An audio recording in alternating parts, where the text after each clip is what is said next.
우리가 오늘 읽은 말씀 중심으로 여호와께서 자기를 세우사라는 제목으로 우리 말씀 은혜를 함께 나누기 원합니다. 5장은 다윗이 드디어 이스라엘의 왕이 됩니다. 오늘 본문에 보면 그는 세 번째 기름 부음을 받게 되죠. 첫 번째 기름 부음은 사무엘상 16장에서 사무엘로부터 베들레헴에서 기름 부음을 받았습니다. 두 번째 기름 부음은 헤브론에서 유다 지파로부터 이제 기름 부음을 받았습니다. 그리고 오늘 5장에서 이스라엘 12지파가 다 나와서 우리의 왕이 되어달라고 정식 요청을 하게 됩니다. 그래서 또 기름 부음을 받은 겁니다. 다윗이 지금 자기가 기름 부음 많이 받은 것을 자랑하는 게 아닙니다.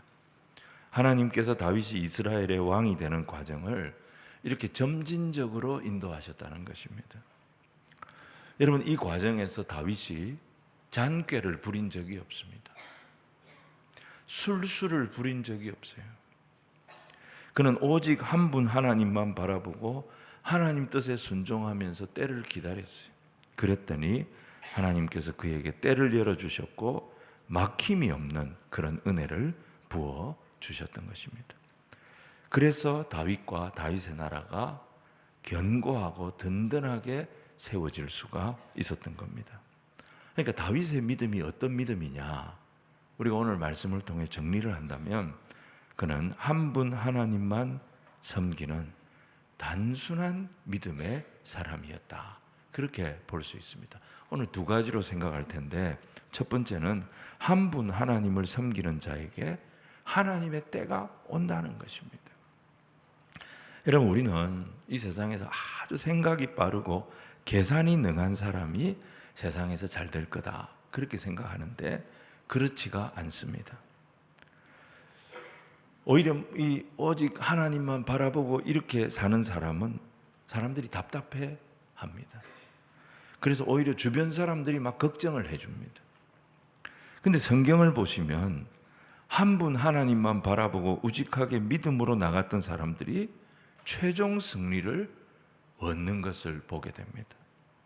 다윗은 첫 번째 기름 부음을 받았을 때의 나이가 16, 17이었어요.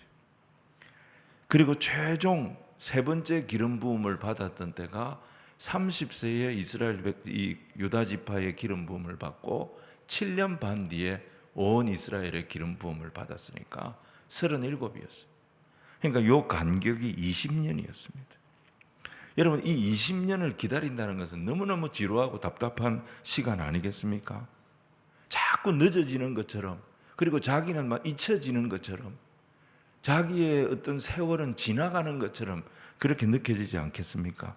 근데도 다윗은 딱 말씀대로 순종하면서 정직하고 진실하고 겸손하게 한 방향으로 주님을 섬겼던 겁니다. 그랬더니 막힌 것 같았던 그의 인생이 열렸어요. 하나님이 열어주신 것입니다.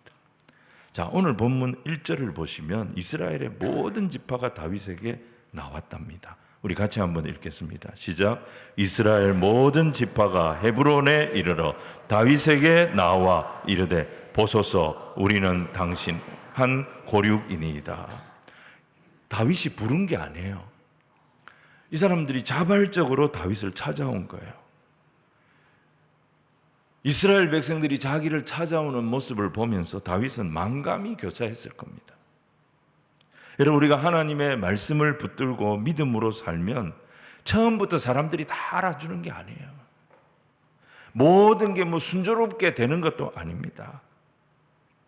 때로는 길을 잃기도 하고, 길을 잃고 또 헤매기도 하고, 헤매다가 구렁텅이에 빠져서 고난의 세월을 보내기도 하고, 내가 이렇게 고생하는데 아무도 나를 알아주지 않는 것 같은, 내 존재감이 하나도 없는 것 같은 그런 기분을 느낄 때도 있고.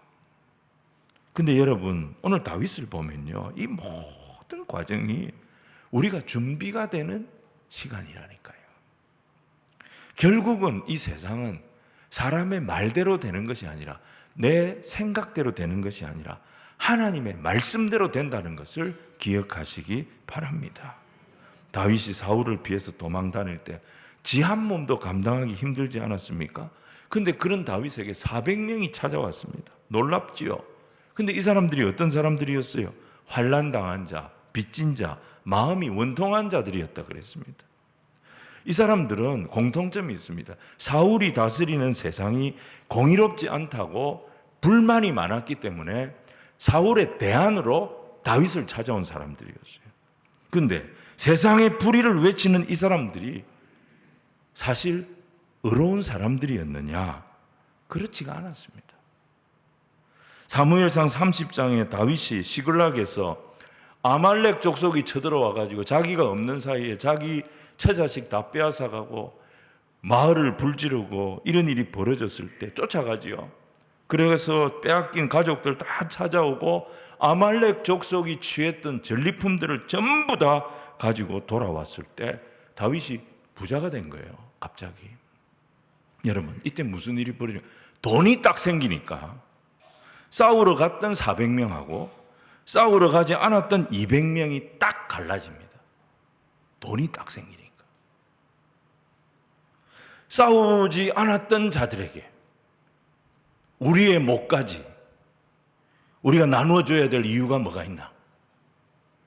싸우러 가지 않았던 자는 이 전리품을 취할 자격이 없다. 이런 주장이 나왔습니다. 아둘람 굴에서 같이 고생할 때는 이 사람들이 다 하나였어요. 근데 눈앞에 이익이 딱 생기니까 계산을 딱 굴려보니까 자기 이익이 줄어들 것 같으니까 바로 마음이 갈라지는 이런 수준의 인간들이 다윗의 주변에 있었다니까요. 다윗의 군대 장관이라고 했던 요압도 마찬가지예요.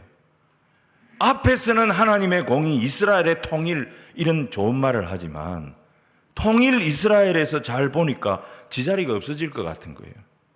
그러니까 통일을 위해서 일하던 적장 아브넬을 죽여버린 거예요. 요압은 다윗이 꿈꾸던 통일의 꿈의 최대의 방해 세력이 돼버린 거예요. 철저하게 자기 이익을 따라 움직이는 이런 자들이 다윗과 동력하는 사람들이었어요. 근데 다윗이 대단한 게 뭐냐? 시편 57편 보시면 이런 사람들에게 예배를 가르칩니다. 이런 사람들에게 말씀을 가르칩니다. 이런 사람들에게 기도하는 법을 가르칩니다. 이런 사람들에게 하나님을 찬송하는 법을 가르칩니다. 그렇게 400명, 600명 목회를 겸손하게 감당을 했더니 하나님 그 다음에 누구를 맡겨요? 유다 지파를 딱 맡긴 거예요. 유다 지파는 400명, 600명보다는 규모가 크지요. 규모가 크지만 해보니까 숫자만 다르지, 규모만 다르지 원리는 똑같다는 것을 발견한 거예요. 그리고 또 다윗은 7년 반을 기다렸습니다. 중간에 유혹도 많았습니다. 아브넬이 찾아왔지요. 이스보셋을 죽인 자들이 찾아왔지요. 우리하고 손잡자고. 그래도 다윗이 말씀 중심으로 흔들리지 않고 다 한 분 하나님만 섬겼더니 결국 어떻게 됩니까? 이스라엘 전 지파가 그에게 지금 나오고 있는 것입니다. 사람 망하게 하는 방법이 뭐냐면 처음에 왕창 다 주는 겁니다. 그러면 그 감당을 못 해가지고 그 사람 무너지게 돼 있습니다. 여러분, 우리가 세상에서 열매를 거두고 사람을 얻고 승리하게 되고 이 모든 동력이 한 번에 만들어지는 것이 아닙니다. 작은 일부터 사람 쫓아다지 않고 오직 한 분 하나님께만 딱 집중하는 단순한 믿음. 이 믿음이 훈련이 될 때 하나님 뭐라고 하십니까? 작은 일에 충성한 자에게 내가 더 큰 사명을 맡긴다. 이 말씀을 하신 것입니다. 400명, 그 다음에는 유다 지파, 그 다음에는 전 이스라엘. 이 점진적인 과정으로 다윗을 성장시키시는데요. 이게 다윗이 디자인한 게 아니잖아요. 이게 하나님의 일하시는 방법이었지 않습니까? 해보니까 이게 지루하고 답답하고 속상하고 사람들이 나를 알아주지 않는 것 같고 기분도 나쁘고 그랬지만은 지나가서 보니까 이 방법이 다윗에게 제일 안전하고 제일 확실한 방법이 되었던 겁니다. 여러분, 우리 다 욕심이 있습니다. 근데 이 욕심으로 사는 인생이 우리한테 그렇게 도움이 되지 않습니다. 우리가 찬송하잖아요. 내 삶은 주의 것. 내 삶은 주의 것. 우리가 이렇게 찬송하는 것처럼 진짜 주님 앞에 다 맡기고 하나님 말씀대로 살아가면 하나님 그 말씀 속에, 말씀이 생명이지 않습니까? 말씀 속에 역사하시고 말씀을 붙잡는 자에게 생명의 역사가 일어나도록 인도하여 주실 줄로 믿습니다. 이스라엘 백성들은요, 사실 다윗이 왕이 된다는 사실을 알고 있었어요. 기름 부음 받은 자니까. 근데 다윗이 유다 지파의 왕이 되고도 이스라엘 장로들은 7년 반을 찾아오지 않았어요. 물론 아브넬이 중간에서 방해한 것도 있지만 이스라엘의 지도자들이 왜 7년 반 동안 다윗을 찾아오지 않고 계속 눈치를 봤을까? 이 사람들이 쉽게 말하면 밥 먹기 전에 사탕 맛을 먼저 본 거예요. 사탕 맛을 봤는데 밥 맛이 있겠습니까? 다윗이 어떤 사람입니까? 다윗은 늘 예배 드리는 사람이에요. 다윗은 늘 하나님 말씀 가르치는 사람이에요.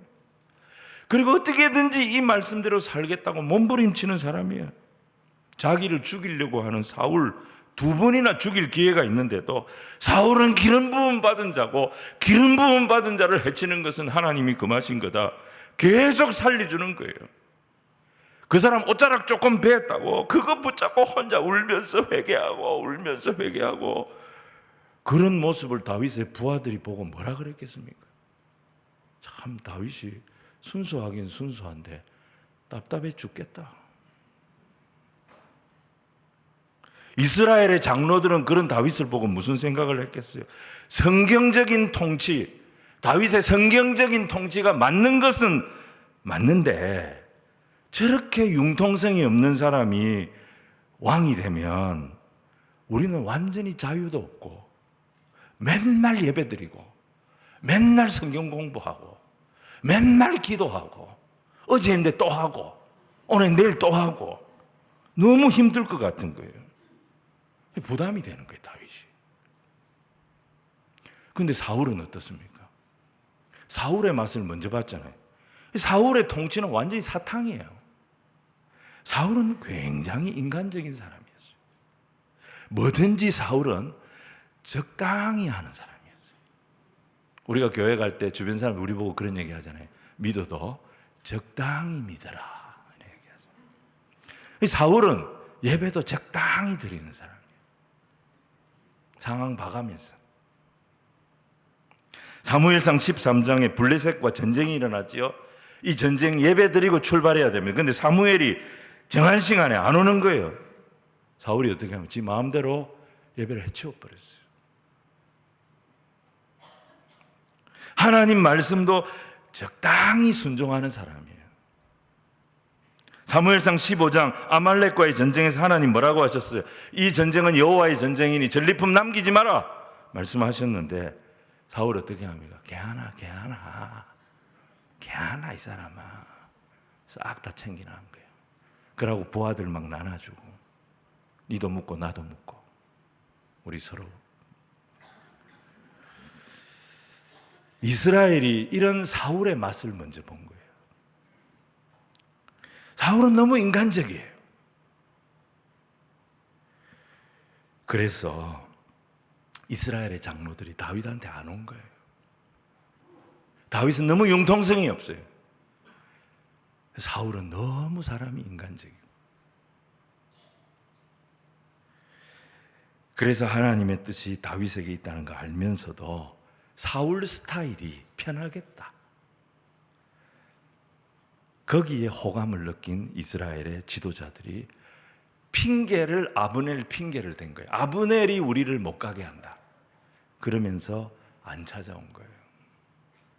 여러분, 사탕은 맛은 있지만 건강에 아무 도움이 안 됩니다. 건강에 도움이 된다면 여러분 손자들 계속 하루에 한 100개씩 먹이시기 바랍니다. 여러분 사탕 맛을 봤던 이스라엘이 어떻게 됩니까? 그렇게 믿었던 사울 전쟁에서 죽었습니다. 그 아들 이스보셋 암살당해 죽었습니다. 권력의 실세로 대단했던 아브넬 역시 죽었습니다. 나라에 지도자가 없어진 거예요. 나라가 엉망이 된 거예요. 대안이 없는 거예요. 이제 아무리 다윗이 부담스러워도 대안이 없는 거예요. 이스라엘에. 결국 이들이 다윗을 찾아올 수밖에 없었던 것입니다. 이 과정에서 다윗이 꾀부린 거 있습니까? 다윗이 선동한 거 있습니까? 아무것도 없습니다. 하나님 중심으로 살면서 믿음으로 다 준비되고 훈련되니까 사람들은 답답하게 봤는지 모르지만 하나님 그 훈련된 다윗에게 하나님의 때가 열리도록 인도해 주셨던 것입니다. 인생에는 타이밍이 있다 그러죠. 기회가 있다 그러죠. 여러분 그게 우리가 원하는 때에 오는 게 아닙니다. 무슨 일이든지 그렇습니다. 세상 일도 똑같습니다. 기초를 튼튼하게 하는 거예요. 기본에 충실하게 하는 거예요. 그러고 지속적으로 하는 거예요. 그렇게 하면 반드시 뭐가 오느냐? 하나님의 때가 오는 것입니다. 근데 하나님 백성들이 준비는 하나도 안 하고 그냥 쉬운 길만 찾아다니고 편하게만 하다가 고생은 하기 싫고 기회는 얻고 싶고 감나무에서 감 떨어질 날 기다리고요. 하나님 그런 사람을 안 쓰시는 거죠. 다윗을 보세요. 어떻게든 하나님 말씀 붙들고 끝까지 가니까 결국 기회는 다윗에게 올 수밖에 없었던 것입니다. 여러분 늘 먹는 말씀이지만 늘 드리는 예배지만 이 말씀 먹고 이 예배 드리고 이 찬송 부르고 이 기도하면서 어떻게 해서는 주의 뜻에 순종하며 나가는 그런 저와 여러분이 되기를 소원합니다. 생명은 여기서 나오는 거예요. 은혜는 여기서 나오는 거예요. 능력은 여기서 나오는 거예요. 생명의 역사가 일어나서 막힌 길도 다 열리도록 도우시는 하나님의 역사를 경험케 하실 줄로 믿습니다. 오늘 두 번째는 한 분 하나님을 섬기는 자에게는 하나님의 은혜가 있다는 것입니다. 다윗이 왕이 됐어요. 다윗은 이제 꿈을 이룬 거죠. 그런데 다윗은 거기서 안주하지 않았어요. 목표를 이루고 나면 사람이 심심해집니다. 그런데 다윗은 그렇지 않았습니다. 이스라엘이라고 하는 나라는 여호수아 때에 가나안 땅을 정복을 했습니다. 그리고 사사시대 거의 400년이 지나갔습니다. 많은 세월이 흘렀음에도 아직도 가나안 땅 곳곳에 정복하지 못한 땅들이 있었습니다. 그 중에 제일 핵심적인 땅이 어디였느냐? 12지파가 사는 가나안 땅 한복판이라고 말할 수 있는 예루살렘 땅이었어요. 그런데 이 예루살렘은 워낙에 난공불락의 요새였습니다. 여러분 전쟁을 할 때 제일 중요한 것이 뭐냐면 고지를 정복하는 것입니다.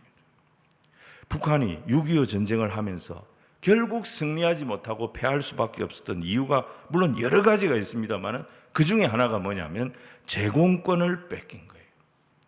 미군의 압도적인 공군력이 하늘을 딱 장악해버리니까 북한군이 꼼짝을 못했던 것입니다. 밑에서 위로 공격하는 것보다 위에서 밑으로 공격하는 게 100배 쉽습니다. 다윗이 왕이 되고 나서 가나안 전체를 본 거예요. 제일 중요한 데가 예루살렘입니다. 남쪽과 북쪽을 연결시키는 요충지가 예루살렘입니다. 그런데 이 예루살렘을 여부수족이 차지하고 있었던 겁니다. 그러니까 자기 앞에 왕이었던 사울은 고생은 고생대로 했지만 가나안의 핵심을 장악하지 못하니까 블레셋과의 싸움에서 힘을 쓰지를 12지파를 하나로 모으지를 못했던 거예요. 예루살렘 정복은 그래서 이 민족의 수건이고 이스라엘의 최대 과업이었어요. 다윗은 생각한 거예요. 예루살렘을 차지해야 된다. 예루살렘을 장악하지 못하면 이스라엘의 미래가 없다. 평화와 안전이 없는데 어떻게 이스라엘이 더 강력한 나라가 될 수가 있겠는가? 그래서 다윗은 왕이 되자마자 모험을 합니다. 그게 뭐냐? 예루살렘을 공격한 겁니다. 이 예루살렘을 차지하면서 다윗 40년, 솔로몬 40년, 80년 평화와 하나님의 강력한 나라가 세워지게 되어졌고, 그 이후로 남유다 344년의 역사의 기틀이 만들어진 겁니다.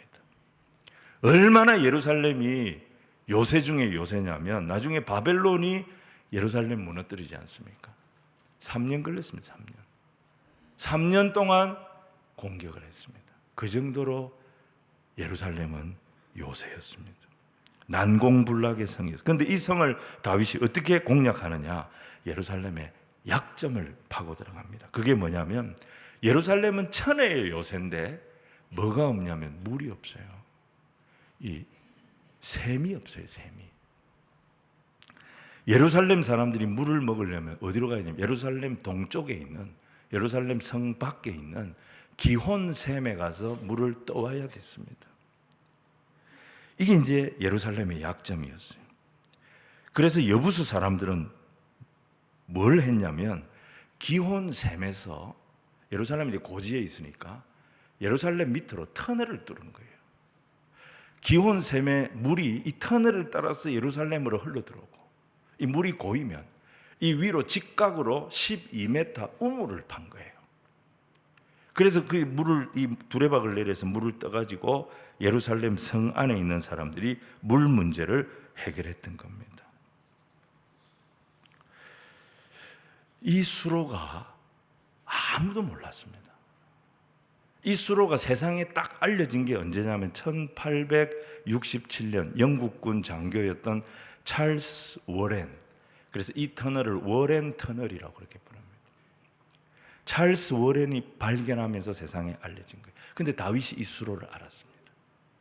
그래서 여러분 사무엘하 5장 8절에 이런 말씀입니다. 그날에 다윗이 이르기를 누구든지 여부수 사람을 치거든 물 깃는 대로 올라가서.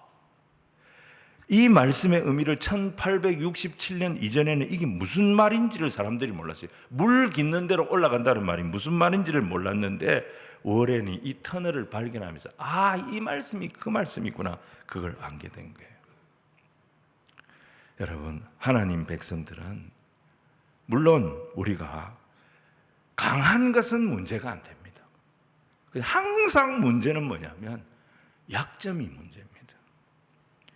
그래서 하나님의 백성들은 하나님 앞에 늘 내 약점을 가리면 안 됩니다. 내 약점에 정직해야 됩니다. 장점을 여러분 아무리 강화시켜도 약점을 딱 건드리면 그 사람 쓰러지게 되어 있습니다. 그래서 하나님 앞에 내 잘난 거 자랑하지 마세요. 히스기야처럼 자기 약점 내놓는 거예요.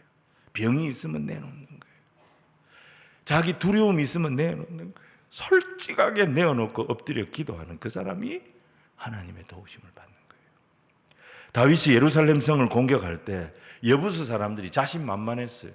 이 성을 네가 공격한다고 조롱을 했습니다. 6절 7절 말씀을 우리 같이 한번 읽겠습니다. 시작. 왕과 그의 부하들이 예루살렘으로 가서 그 땅 주민 여부수 사람을 치려하며 그 사람들이 다윗에게 이르되 네가 결코 이리로 들어오지 못하리라. 맹인과 다리 저는 자라도 너를 물리치리라 하니 그들 생각에는 다윗이 이리로 들어오지 못하리라 함이나 다윗이 시온 산성을 빼앗았으니 이는 다윗 성이더라.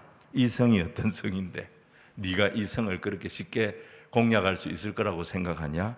너를 상대하는데 시각장애인, 지체장애인 이런 사람들만 세워도 다윗의 군대 정도는 얼마든지 물리친다, 이렇게 조롱을 했던 거죠. 여부수 사람들이 이런 말을 한 거는 이 성이 그만큼 난공불락의 요새라는 것을 강조하려고 한 말일 겁니다. 그런데 이 말을 들은 다윗이 너무 과도하게 분노합니다. 기분은 나쁘지요. 근데 절제할 줄 알아야 되는데 다윗이 너무 과도하게 분노합니다. 여부수 사람들이 나를 장애인에 비유했다. 이 생각을 한 거예요. 다윗이 과도하게 분노합니다. 그래서 우리가 성경을 이렇게 보면 다윗이 자존감이 상당히 낮은 사람이었습니다. 다윗은 왜 이렇게 자존감이 낮았을까? 다윗은 유다 지파지만 그의 가문 자체가 굉장히 가난한 가문이었어요. 근데 그 집안에서도 어릴 때부터 인정을 못 받았어요. 그래서 집안의 제일 천한 일, 양치고 소치는 목동 일을 했어요. 목동 출신이었어요. 그래서 항상 무시가 몸에 배어 있는 사람이었어요. 이런 배경이 있었기 때문에, 이런 상처가 있었기 때문에 누가 무슨 소리를 딱 하면 다윗은 너무 쉽게 흥분하는 타이밍이 나옵니다. 나발이 다윗을 조롱했을 때 나발이 한 말에 대해서 다윗이 과도하게 흥분했습니다. 다윗은 쉽게 상처받는 스타일이었어요. 여부수 사람들이 하는 조롱의 말, 여기에 다윗이 과민 반응을 합니다. 결국 다윗이 예루살렘 성을 함락하고 나서 무슨 짓을 합니까? 여부수족 속에 가장 불쌍하고 약한 자들이 시각장애인, 지체장애인들, 이 사람들 다 죽여버립니다. 이렇게까지 할 필요는 없잖아요. 그래서 속담이 만들어졌습니다. 다윗의 집에는 시각장애인, 지체장애인은 못 들어간다더라. 다윗이 이런 사람 인간 취급 안 한다더라. 이런 소문이 돌아온 거예요. 사람들 진짜 무섭지요. 물론 다윗의 잘못이죠.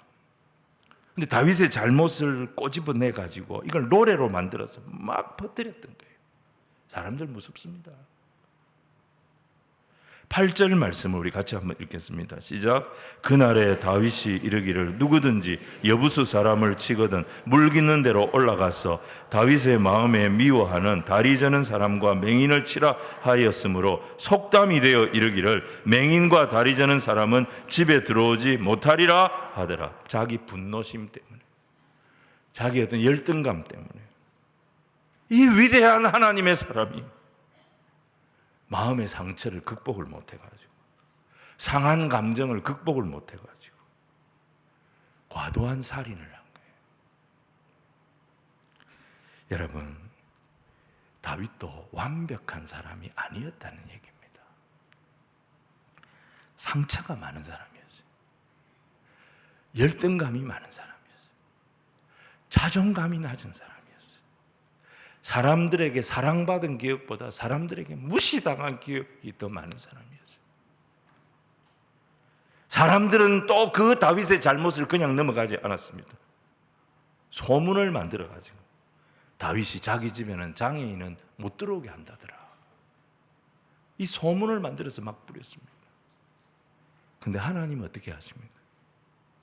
분노를 이기지 못하고 스스로 죄를 범한 다윗을 하나님은 책망하거나 판단하거나 그렇게 하시지 않고 어떻게 하십니까?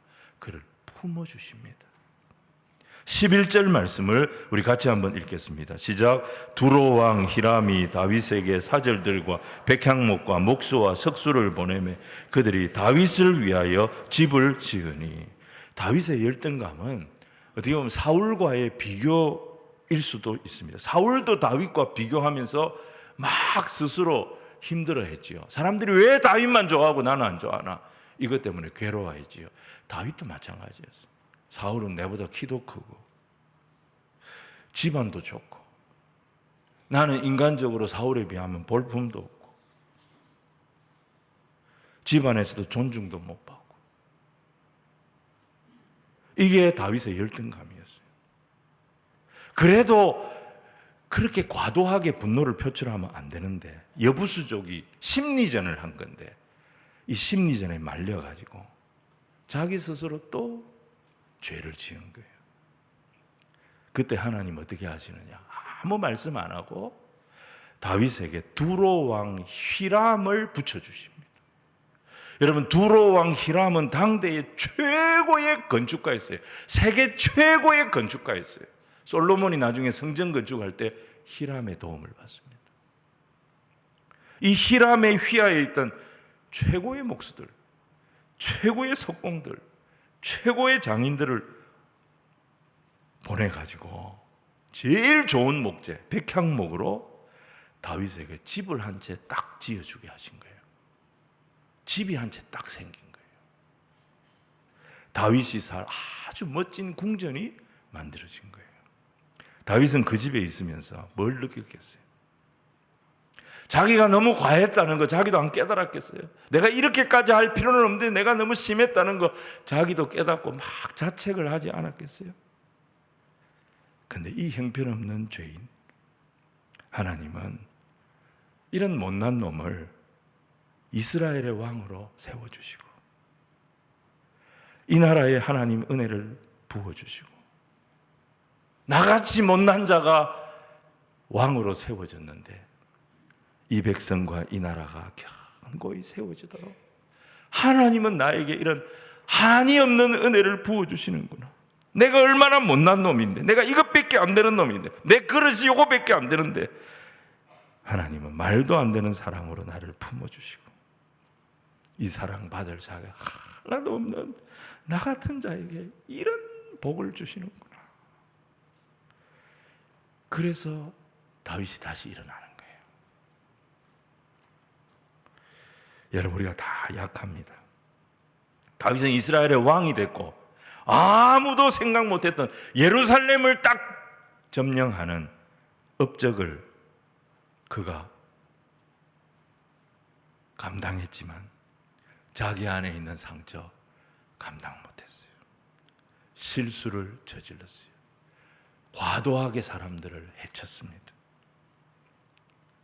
만약에 여러분, 하나님께서 우리 잘못한 거 다 하나님 우리 머리털까지 다 세신 분이라고 했는데 우리가 잘못한 거 하나님 다 찾아내가지고 하나하나 하나님이 갚으신다면 여기 와서 앉아있을 수 있는 사람 누가 있겠습니까?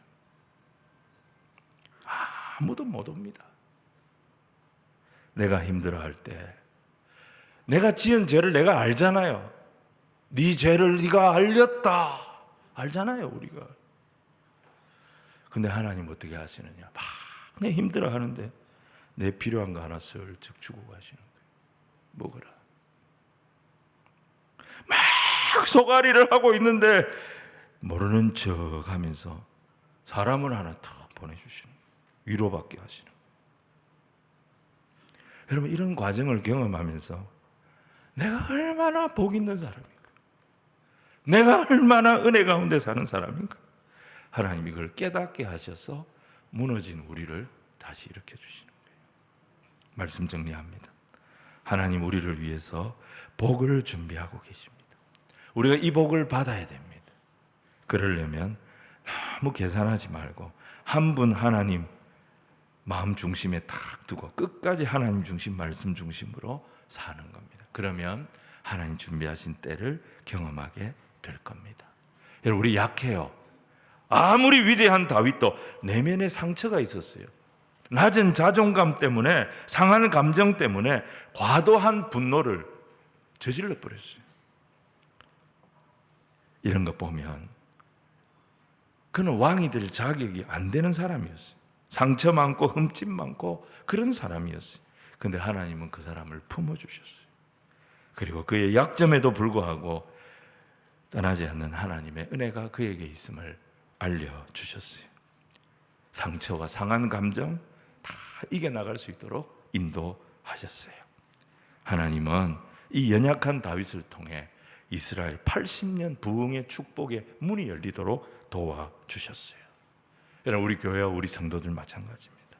우리가 다 찾아보면 약점이 있고요, 우리도 만만치 않아요. 근데 그 약점 덮어주시는 하나님 은혜가 있기 때문에 오늘 저와 여러분이 살아가는 겁니다. 이 은혜의 하나님, 이 하나님 온전히 섬겨서 때를 열기도 하시고 한없는 은혜를 부어주기도 하시는 하나님의 그 큰 사랑을 오늘도 깊이 체험하고 기뻐하고 감사하고 찬송하며 다시 일어서서 믿음으로 나가는 주의 백성들이 다 되시기를 주님 이름으로 축원을 드립니다.